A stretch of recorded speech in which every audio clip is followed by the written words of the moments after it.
How do you feel when you see this video?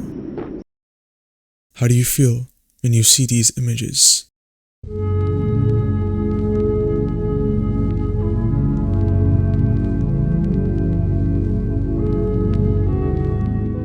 For me, it makes me feel almost nostalgic, calm, but the image itself also gives off creepy and distant feelings. It's almost contradictory. These images make me feel uncomfortable, but also at peace. How is this possible? This is because of something called liminality. The locations present in these images are called liminal spaces. Hotel hallways, subway stations, a dark tunnel are all common liminal spaces.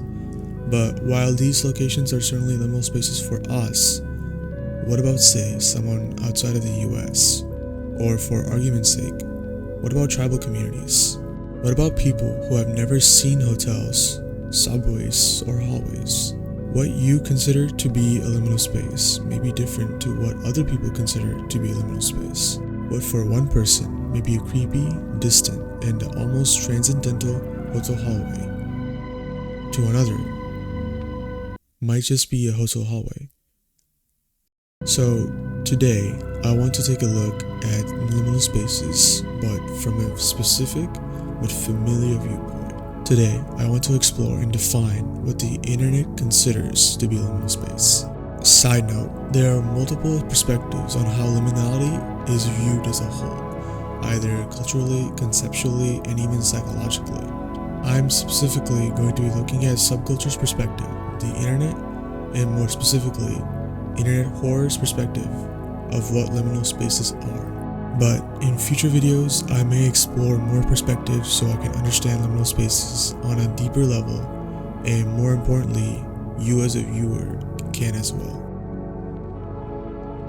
So let's get started. Let's take a definition from an expert so we don't make mistakes.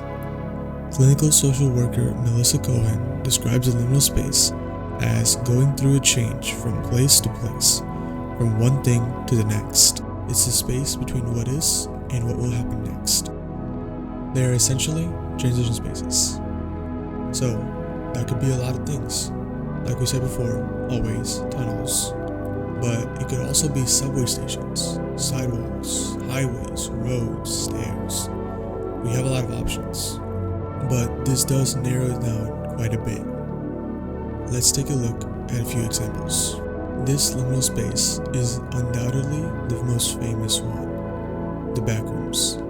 You can't talk about liminal spaces on the internet without mentioning this one. The original image of the backrooms was posted on a 4chan thread in 2019. So what makes this space a liminal space?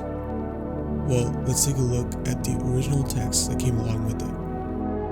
If you're not careful and you no-clip out of reality in the wrong areas, you'll end up in... Don't touch that dial now, we're just getting started. The madness of mono yellow, the endless background noise of fluorescent lights at maximum hum buzz, and approximately 600 million square miles of randomly segmented empty rooms to be trapped in. God save you if you hear something wandering around nearby, because it sure as hell has heard you.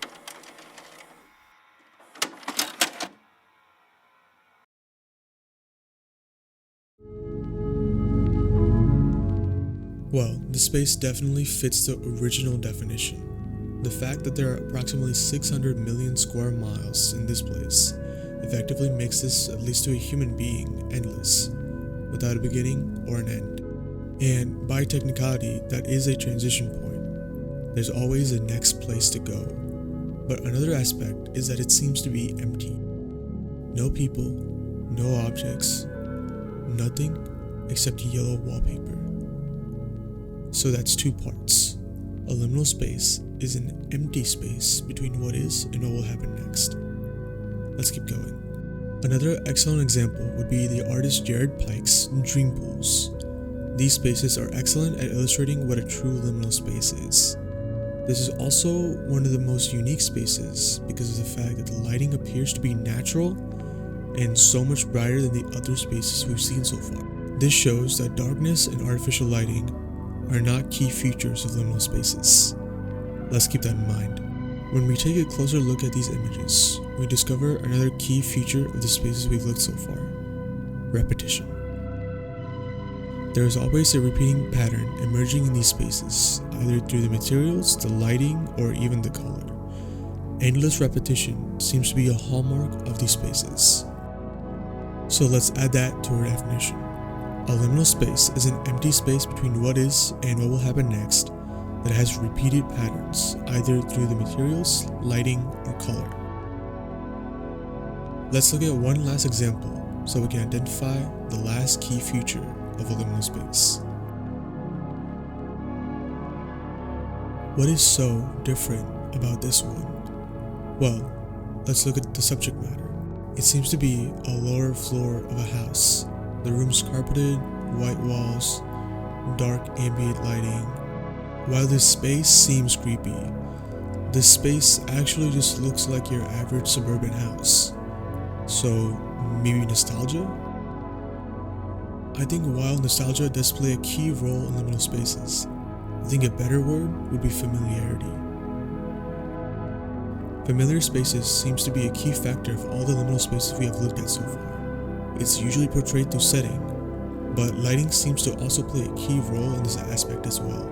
For example, dark and ambient lighting, while unfamiliar in the fact that we can't see in the dark, and ambient lighting makes your eyes somewhat less effective, the concepts of the dark and ambience are nonetheless familiar to us. We have all had our fair share of experiences in the dark, and experiences with the weird and creepy ambience around us. For example, going up to pee at night. So the final part of our definition. A liminal space is an empty space between what is and what will happen next that utilizes something that is familiar and repeating, either through materials, lighting, or color. Let's clean this up a little bit, because it is a bit wordy. A liminal space is an empty space between what is and what will happen next that utilizes familiarity and repetition, either through the materials, lighting, or color. While we have found a definition for liminality, there are still images that fit that liminal feeling but still don't completely align with that definition. For example, this infamous image. While there are some aspects, like it being familiar and empty, it doesn't completely fit the transition point part of our definition unless you're really reaching. So, is our definition inaccurate? No. While liminality does have a definition, it is a little more nuanced. Liminality is a spectrum. There are simply images that are more liminal than others, and while some may fit our definition perfectly, others will not. But there are parameters to this hypothetical liminality spectrum. So, for simplicity's sake, let's make a slider. The farther right you go, the more liminal you get. Let's make the parameters for this slider transition, emptiness, repetition, and familiarity.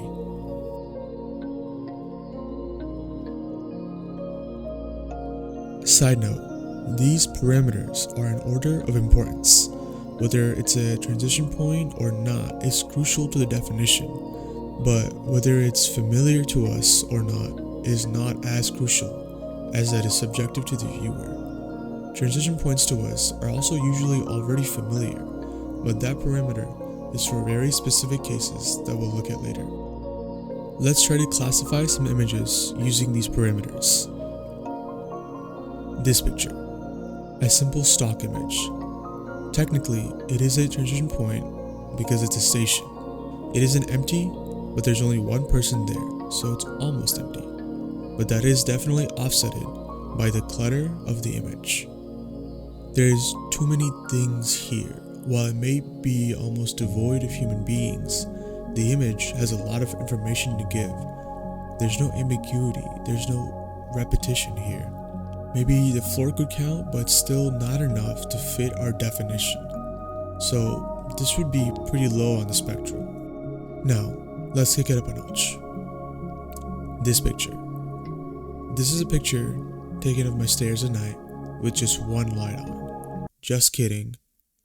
I did not take that picture because I forgot to, so we're using this picture instead. Main object is stairs, so the main setting is the transition point. Not a lot of visual cluttering here, but though there is little repetition, there is symmetry, a close offset of repetition, but still not enough to fit our definition. This is definitely familiar to a lot of us as well, so this would be somewhere on the middle of the spectrum. Now let's look at a few spaces that are more unconventional.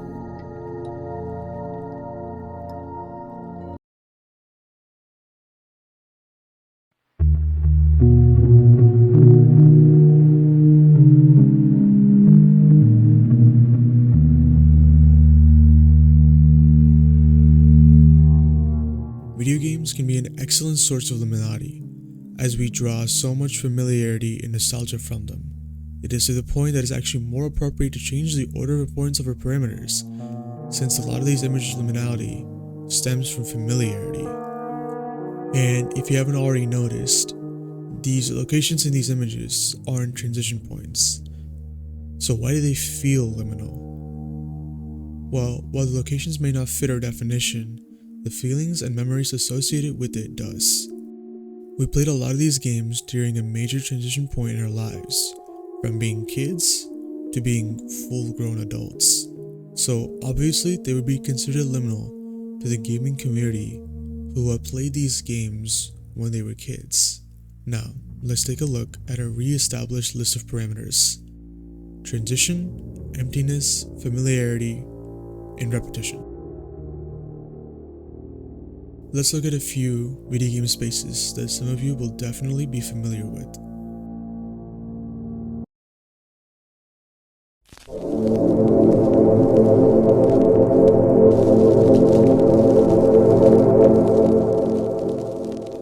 There is nothing left on this earth for us.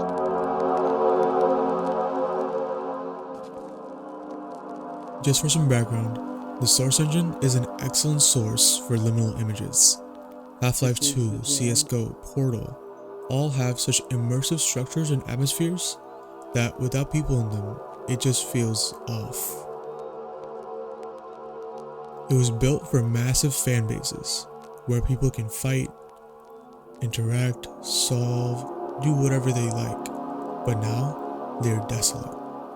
Now let's take a look at this image. This image is a hallway, so it fits our transition point parameter.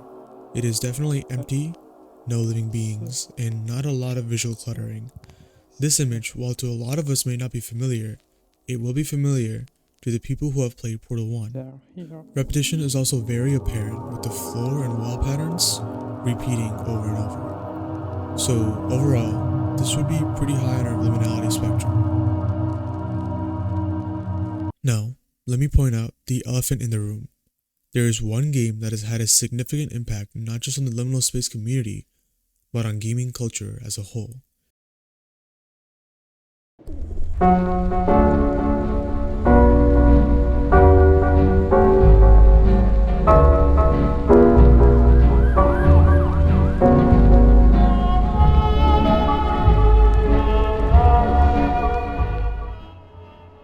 I have to mention Gary's mod in this video. It is such a monumental game that revolutionized modding, gaming, literally everything.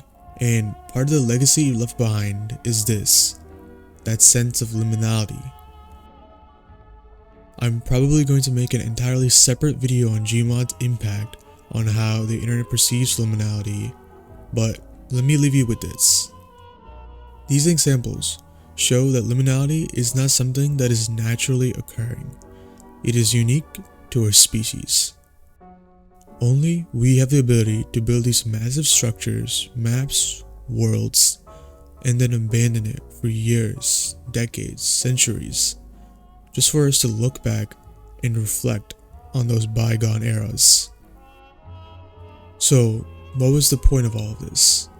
We have our definition and even a spectrum with well-established parameters, but what conclusions can we draw from it? Well, our definition of liminality and even our spectrum actually explains a lot of the feelings and emotions that we have when we see liminal spaces. They feel eerie, surreal, sad, but also nostalgic and almost comfortable. Well, let's break this down. Liminal spaces listed two types of responses in this: comfort and unease. Well, from our definition, that actually makes perfect sense. From our definition, we have four key aspects of liminal spaces: transition, familiarity, emptiness, and repetition. Transition and familiarity makes sense for the comfort response. We are regularly in transition spaces such as stairs, tunnels, and hallways literally every day, so we would obviously feel some comfort in them. And without familiar lighting or materials in those transition spaces, that comfort would be short-lived. You don't want stairs made out of jelly or cheese, That would take you out of the experience. You need familiar transition space for it to be liminal space. But then, emptiness and repetition, that offsets the familiarity and transition. Often in transition spaces, there are people or objects littered around. When in a hotel hallway, if you see people talking and conversing in them, that feeling of liminality would be gone. That emptiness gives that sense of ambiguity that our brain hates.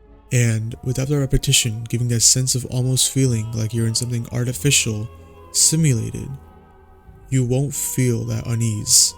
Liminal spaces essentially tricks you by bringing you into a false sense of comfort and then hits you with that sense of unease. Or more accurately, it slowly eases you into that unease. This is why the longer you look at a liminal space, the more uneasy you get. You slowly start to notice that repetitiveness, that emptiness, without even realizing it.